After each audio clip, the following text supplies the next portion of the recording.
तेरी मेरी कहानी के श्रोताओं को हमारा नमस्कार। मैं हूं आपका दोस्त, आपका साथी हेमंत मोहन। दोस्तों, हम अपनी ज़िंदगी में बहुत सारे लोगों से मिलते हैं, लेकिन कुछ लोग ही ऐसे होते हैं जिनसे हम प्रभावित होते हैं। ऐसे विशेष लोगों के साथ होने के एहसास मात्र से ही हमारे अंदर सकारात्मक ऊर्जा का संचार होने लगता है। ऐसे ही खूबसूरत रिश्ते और बेहद खूबसूरत एहसासों की पाती लेकर आया हूँ आपके लिए। इस पाती की लेखिका है लता शर्मा जी। तो आइए देखते हैं क्या लिखा है लता शर्मा जी ने अपनी पाती में।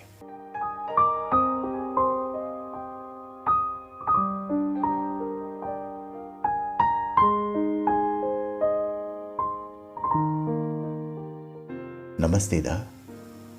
सच कहूं, हिम्मत नहीं है मेरी ये पूछने की कि आप कैसे हो। यूँ तो देखती रहती हूँ इस मुखपोथी पर आपका प्रोफाइल और आपकी पोस्ट, मगर हिम्मत नहीं होती आपसे अब बात भी करने की। जानते हैं ना क्यों? 3 साल पहले मिले थे आप मुझे यही। सोच रहे हैं ना आप कि आज याद कैसे आ गई? सच कहूं, याद तो बार बार आती रहती है आपकी मुझे, और जब याद आती है आंखें नम हो जाती हैं। देखो नदा, राखी फिर आने वाली है। पिछले 3 साल से अपने भाइयों के अलावा आपके नाम की राखी भी लेती हूँ और आपको फोटो भेज देती हूँ।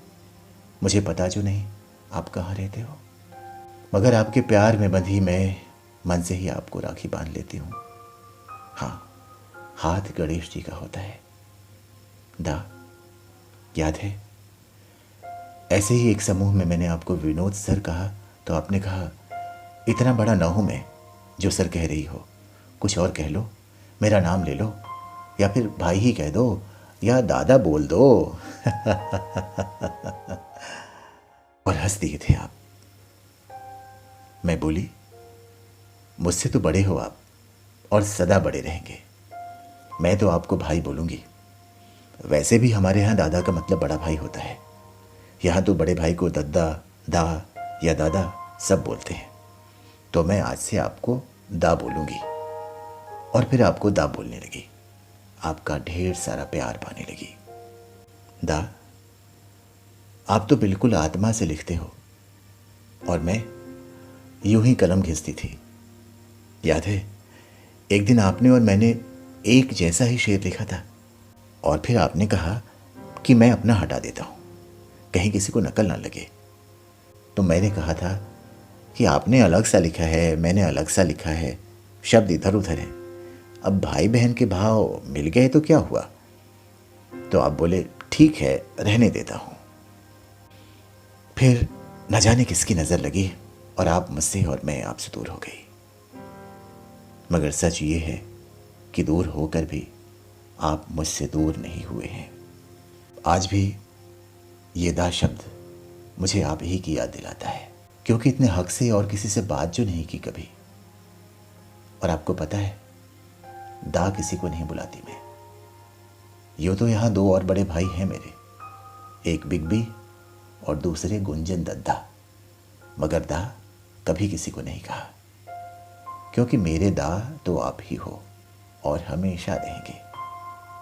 दा, जब मैं आपसे मिली थी आपकी तबीयत खराब थी और आप उसी वक्त उभरे थे उस बीमारी से।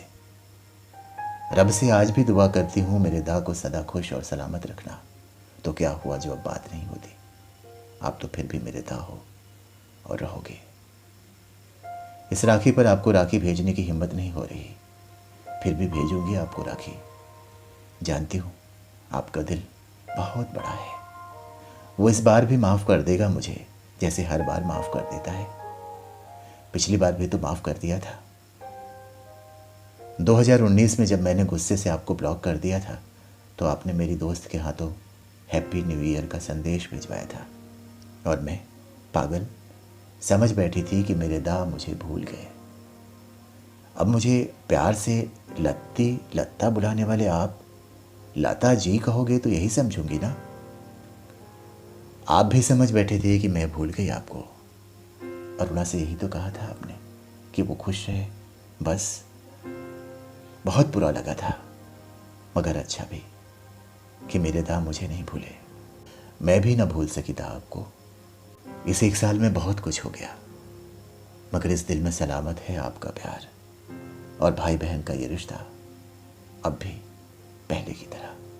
हैप्पी रक्षाबंधन था। हमेशा खुश रहिए और स्वस्थ रहिए। लव यू था, लव यू। आपकी ये छोटी मगर खोटी बहन आपसे बहुत प्यार करती है। अपना ख्याल रखना था। आपकी पगली और नासमझ छोटी बहन।